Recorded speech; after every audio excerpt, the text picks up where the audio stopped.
കേന്ദ്രത്തിൽ എട്ടാം ശമ്പള പരിഷ്കരണ കമ്മീഷനെ രൂപീകരിക്കാനുള്ള കമ്മീഷനെ രൂപീകരിക്കാനുള്ള തയ്യാറെടുപ്പിലാണ്. ഇത് ഉടനെ തന്നെ ഉണ്ടാകും എന്നാണ് സംസ്ഥാനങ്ങളുമായി ചർച്ചകൾ നടത്തി ഉടനെ തന്നെ രൂപീകരിക്കുമാണ് കേന്ദ്ര ധനകാര്യ സഹമന്ത്രി പറഞ്ഞിരിക്കുന്നത്. 1946 ഒന്നാം ശമ്പള പരിഷ്കരണ സമിതി വന്നത്. പിന്നെ 57 വന്നു, 46 കഴിഞ്ഞ് 11 വർഷം കഴിഞ്ഞാണ് വന്നത്. നിശ്ചിത ഇടവേളകളിൽ നിന്ന് പല വർഷങ്ങളിൽ വന്നിട്ടുണ്ട് നേരത്തെ ഭാരതത്തിൽ.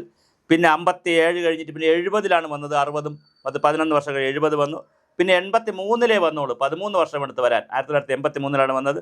പിന്നെ വീണ്ടും 11 വർഷം കൂടി ഇപ്പോൾ വന്നു. 94 വന്നു, 2006 വന്നു, 12 വർഷം എടുത്തു. പിന്നെ 2014 വന്നു. അങ്ങനെ പല വർഷങ്ങളിലായിട്ടാണ് കേന്ദ്ര ധനകാര്യ കമ്മീഷൻ വന്നിരിക്കുന്നത്. 8ാം ധനകാര്യ കമ്മീഷൻ രൂപീകരിക്കുന്നതിനുള്ള ചർച്ചകളാണ് ഇപ്പോൾ നടന്നുകൊണ്ടിരിക്കുന്നത്. കേരളത്തിൽ യഥാർത്ഥത്തിൽ 1959 ഒന്നാം ശമ്പള പരിഷ്കരണ കമ്മീഷൻ വന്നത്. അത് 68 വീണ്ടും വന്നു, 77 വീണ്ടും വന്നു, 86 വന്നു, 2004 വന്നു, 2010 വന്നു, 2019 വന്നു. ഇപ്പോഴത്തെ വരേണ്ട സമയം കഴിഞ്ഞിരിക്കുകയാണ്. ഇതിപ്പോൾ വീണ്ടും വേണോ വേണ്ടേ എന്നുള്ളൊരു ചർച്ചയിലേക്ക് പോവുകയാണ്. നമ്മളും ഇതിനകത്ത് വീഡിയോ ചെയ്തു. ശമ്പള പരിഷ്കരണ കമ്മീഷന് പകരം ഒരു കമ്മിറ്റി വെച്ച്, സെക്രട്ടറി തല കമ്മിറ്റി വെച്ച് അത് പരിഹരിക്കും. എന്തായാലും ശമ്പളം കൂട്ടും എന്നുള്ള കാര്യം നമ്മളും ചർച്ച ചെയ്തിരുന്നതാണ്. എന്തായാലും തീർച്ചയായിട്ടും കേന്ദ്രത്തിൽ 8ാം ശമ്പള പരിഷ്കരണ കമ്മീഷന് വെച്ചിട്ടുണ്ട്.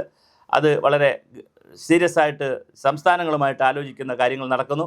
ഇനി കേരളത്തിൽ എന്നാണ് ഇത് വരുന്നത് നമുക്കറിയില്ല. എന്തായാലും കേരളത്തിലും ശമ്പള പരിഷ്കരണ കമ്മീഷൻ വരുമെന്ന് തന്നെ നമുക്ക് പ്രതീക്ഷിക്കാം. അങ്ങനെ വന്നാൽ 5-5 ലക്ഷം സർക്കാർ ഉദ്യോഗസ്ഥർക്കും പിന്നെ പെൻഷൻ പറ്റിയവർക്കും വലിയ ഒരു ആനുകൂല്യമായി കിട്ടുന്നത്. പക്ഷേ അപ്പോഴും ഒരു ചോദ്യമുണ്ട്. നമ്മുടെ ഖജനാവിലേക്ക് വരുന്ന പണത്തിൻ്റെ നല്ലൊരു ശതമാനവും ശമ്പള ഇനത്തിലും ശമ്പള പരിഷ്കരണ ഇനത്തിലും പെൻഷൻ ഇനത്തിലുമാണ് പോകുന്നത് എന്നൊരു പരാതിയും വരുന്നുണ്ട്. അതും ചർച്ച ചെയ്യപ്പെടേണ്ട വിഷയമാണ്. അപ്പോൾ രണ്ടുമുണ്ട്. ക്ഷേമനിധി പെൻഷനുകളും മറ്റു കാര്യങ്ങളൊക്കെ മുടങ്ങിക്കിടക്കുന്നു. അപ്പോഴാണ് ശമ്പള പരിഷ്കരണം വരുന്നു എന്നൊരു വാദമുണ്ട്. മന്ത്രിമാരുടെ MLA-മാരുടെ ശമ്പളം കൂട്ടുന്നു എന്നൊരു തർക്കമുണ്ട്.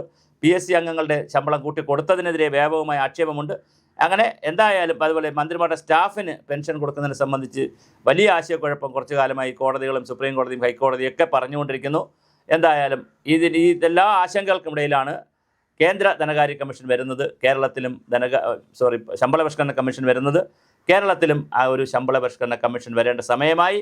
അത് ഇലക്ഷൻ്റെ ഒരു സമയത്തിൻ്റെ പരിമിതിക്കുള്ളിൽ നിന്നുകൊണ്ടത് പ്രഖ്യാപിക്കാൻ കഴിയുമോ എന്നുള്ളതാണ് പ്രശ്നം. പ്രഖ്യാപിച്ചാൽ കുറച്ച് സമയമെങ്കിലും വേണമല്ലോ. ഇത് ശമ്പള കമ്മീഷനെയൊക്കെ പ്രഖ്യാപിച്ച പരിഷ്കരണ കമ്മീഷനെയൊക്കെ വെച്ചാൽ അവർ റിപ്പോർട്ട് തരാനും അനാമലി കേൾക്കാനും അത് ഫൈനലൈസ് ചെയ്യാനും കുറേ സമയം വേണം. അത്രയും സമയം കേരള സർക്കാരിന് കിട്ടുമോ? ഇല്ലെങ്കിൽ എങ്ങനെയാണിത് പരിഹരിക്കാൻ പോകുന്നത്? നമുക്കെന്തായാലും കാത്തിരുന്ന് കാണാം.